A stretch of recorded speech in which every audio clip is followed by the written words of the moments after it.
Ok, estamos de volta falando de esportes. Ontem a bola rolou pelo Campeonato Brasileiro. Três jogos interessantes.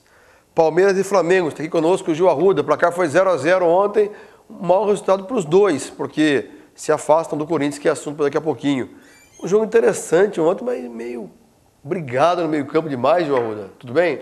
Tudo bem, João. E foi um jogo, podemos dizer assim, bonito pelo menos nas arquibancadas, né? Tivemos 34 mil pessoas no Pacaembu, um público expressivo da torcida do Palmeiras e um jogo, como você disse, equilibrado, né? Tivemos chances para ambos os lados, né? Uma das chances que tivemos de destaque acabou não valendo, que foi um chute por cobertura do Ronaldinho Gaúcho, que o Marcos espalmou para escanteio, mas não estava valendo, e a torcida foi ao delírio com essa defesa do Ronaldinho, que sempre estava caindo por trás ali do Cicinho, né? Pelas costas do lateral direito do Palmeiras, e acabou criando chances.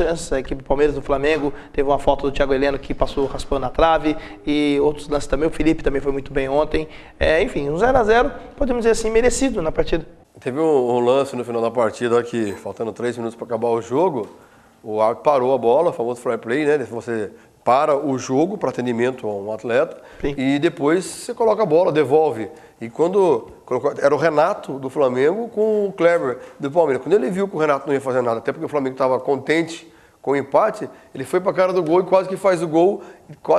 Aliás, o time inteiro do Flamengo foi para cima do Kleber, né? Acabou criando uma pequena confusão ali, né? O pessoal reclamou do fair play e tal, mas o Felipão até disse em entrevista à Rádio Estadão ESPN que, na verdade, não tinha que ter fair play nenhum do lado do Kleber, né? O Renato que tinha que ter colocado a bola para fora para ser atendido o jogador do Flamengo. Foi um dos lances para esquentar o final do jogo, né? Como você disse, todo o time do Flamengo foi para cima do Kleber, acabou tendo umas discussões que é normal, né, no futebol, mas no fim terminou 0-0. Tá certo, foi a confusão de ontem, aliás, foi um destaque aqui também só para fechar esse assunto. Ontem o 7º jogo do Kleber, não tem mais o que falar em relação ao Kleber, ele vai mesmo ficar no Palmeiras, é isso? Vai continuar no Palmeiras, inclusive foi o primeiro a entrar em campo ontem no Pacaembu, com toda a criançada indo junto com ele, né? Tirando toda essa dúvida aí que tinha dele poder sair do Palmeiras, e agora ele será um dos comandantes, né? A equipe do Palmeiras que vem se reforçando, e agora o Palmeiras com Michael Leite e Kleber no ataque, é um ataque que teremos que prestar atenção. O ataque não funcionou ontem, né? E também em relação ao Palmeiras, ontem o Martinúcio apareceu com a camisa do Fluminense. Mais uma confusão. O Palmeiras prometeu que vai até a FIFA para acabar com essa história. Isso já era dito mesmo, né? Palmeiras indo à FIFA tentando atrás do Martinúcio, né? Como a gente disse no programa de ontem, que as negociações do Palmeiras acabam sendo meio que enroladas, né? O Martinúcio que viria para o Palmeiras, mas parece que fez testes físicos no Fluminense e apareceu com a camisa do Tricolor ontem e parece que vai ser apresentado. E é uma discussão que vai durar toda a semana ainda. Vai sim, vai longe isso. Agora, quem não está nem aí com isso é o Corinthians. Foi até o Rio de Janeiro, detonou o Botafogo, 2-0, grande resultado do Corinthians. Um grande jogo do Corinthians, né? O Corinthians conseguiu aí 2 gols, um com o Edson e outro com o Paulinho. Um jogo que aconteceu em São Januário, em virtude dos Jogos Mundiais Militares, que sendo realizadas as provas de atletismo no Engenhão. Por isso o Botafogo recebeu o Corinthians lá na Colina e acabou não dando certo no mando de campo. O Corinthians saiu vencedor, jogando bem, tendo mais chances de gol. E o Corinthians abre 7 pontos de vantagem para o São Paulo nessa liderança do Brasileiro. Tá certo, grande vitória. O Corinthians faz uma belíssima campanha. Só para entender, né? São 10 jogos e o Corinthians poderia atingir 30 pontos, atingiu 28. É uma performance de campeão absoluto, é isso? É uma performance muito boa do Corinthians, e lembrando que o Corinthians ainda tem um jogo a menos, né? O jogo do Corinthians com o Santos, que seria algumas semanas atrás, em virtude da Libertadores, foi alterado para agosto. O Corinthians ele está agora igual no número de pontos, de jogos, mas dia 10 de agosto. Está igual no número de jogos, mas ainda tem um a menos para ser realizado, ou seja, o Corinthians está com uma vantagem muito grande.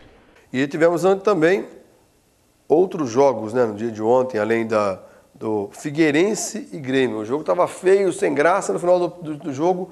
Pênaltis para o Figueirense, perdido. O goleiro do Grêmio acabou salvando a pátria, o goleiro Marcelo Groi, que jogou na partida ontem, e o Figueirense que teve algumas chances de ataque com o Aloysio, número 9 da equipe de Santa Catarina, o Grêmio com o André Lima, com o Douglas também tentando arriscar alguns lances, o goleiro Wilson também foi bem. Um jogo aí digno um clássico, podemos dizer assim, da região sul do país, né, 0-0, e agora as equipes do Figueirense e do Grêmio se voltam para a próxima rodada do Brasileiro. E hoje tem Avaí Internacional, é isso? O último jogo aí nesse meio de semana. O Avaí Internacional abre mais uma rodada do Brasileiro, o jogo acontece na ressacada, um outro, podemos dizer assim, clássico do Sul, né? Tivemos Figueirense e Grêmio na noite de ontem, agora Avaí Internacional, o Avaí que precisa muito da vitória, o Internacional que também precisa, o Inter que está sem técnico, né? O Falcão acabou caindo no final de semana. Vamos acertar a classificação do campeonato.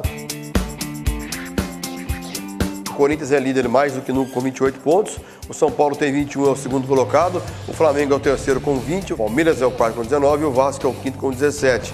Como o Vasco já está classificado para a Libertadores, São Paulo, Corinthians, na ordem. Corinthians, São Paulo, Flamengo, Palmeiras e Vasco estariam classificados hoje para a Taça Libertadores e o Timão seria o campeão. Na sequência vem Botafogo com 16, Cruzeiro com 15, Internacional com 15, Figueirense com 15, Ceará com 10, Coritiba com 13, Fluminense com 12, Grêmio com 12 e Santos com 11, tem 2 jogos a menos. Atlético Mineiro tem 11 e Bahia tem 10. Rebaixados hoje estariam o Atlético Goianiense com 8 pontos, o Avaí com 7, o América Mineiro com 6 e o Atlético Paranaense com 2. Fim da janela de negociações, diz que a partir desse domingo começa para valer o verdadeiro Campeonato Brasileiro, né? Tivemos aí algumas negociações sendo fechadas nesse último dia. Temos 3 destaques, né? O meio de campo Canhete, que chega no São Paulo Futebol Clube, estava na Universidade Católica, o Márcio Lúcio no Fluminense e também o atacante Jô, que era do Corinthians, que chegou ao Internacional de Porto Alegre. Ele foi negociado no último dia, ele estava lá na Inglaterra. O André, vai Atlético Mineiro também tem o André. O André, atacante que era do Santos, também no Atlético Mineiro, e também tem o zagueiro Victor, que estava na Bélgica, que chegando no Vasco da Gama. São os últimos jogadores aí que, na última data de negociação dos jogadores que vêm da Europa para o Brasil, né? Vamos deixar bem claro isso, porque ainda a janela de saída para a Europa ainda continua aberta. Uma preocupação aí para o Santos, que por exemplo tem o Neymar e tem o Ganso aí, dentre outros times que temos aí o Lucas no São Paulo, ou seja, a janela de ida para a Europa ainda está aberta, mas a de vinda já fechou. Vou até estender esse bloco um pouco, depois no terceiro a gente faz um pouquinho menor. O Santos prometeu que vai manter todo mundo no elenco. Isso, o Danilo falou aí sobre a situação que ele pode ser negociado, mas depois da final do Mundial Interclubes, como é o caso também do Neymar. E a diretoria do Santos garantiu que ninguém sai até a final do campeonato. Só chegam jogadores como está chegando o Allan Kardec, Fabrício, aquela coisa toda, né? Está chegando mais um também, que é o Y, né? Jogador que estava na Rússia, jogando no Spartak Moscou, que fez uma boa temporada. Na verdade, foi uma das melhores temporadas dele no Flamengo, um anos atrás, quando o Flamengo foi campeão brasileiro, e é um grande reforço que chega ao Santos Futebol Clube. Já tem o Borges, agora tem o Y também, o Danilo que deve sair depois do Mundial, como nós dissemos, e o Santos vai conseguindo montar aí um bom time para poder continuar aí a briga pelo brasileiro, porque já está garantido na Libertadores do ano que vem e também no Mundial Interclubes. O Danilo, ontem no final da tarde, nós evoluímos muito na negociação com o Porto, a tal ponto que o Porto se sentiu obrigado pelas leis de Portugal a informar a Comissão de Valores e imediatamente após nós mantivemos um contato com o Danilo por respeito ao atleta, dando conhecimento a ele das negociações com o Porto e liberando ele e o seu procurador para que conversem com o clube português para acertarem as bases salariais. Portanto, neste momento, a negociação está neste estágio e não está concluída. Assim como sabemos do desejo dele, e um desejo absolutamente legítimo em se transferir para a Europa, ele sabe da intenção do Santos em preservar a parte técnica, manter a qualificação do elenco. Portanto, ele tem absoluta consciência de que o Santos não abre mão da permanência dele até o final do ano. Ok, hora de mais uma parada. Voltamos em instantes com as últimas informações esportivas aqui na RBC.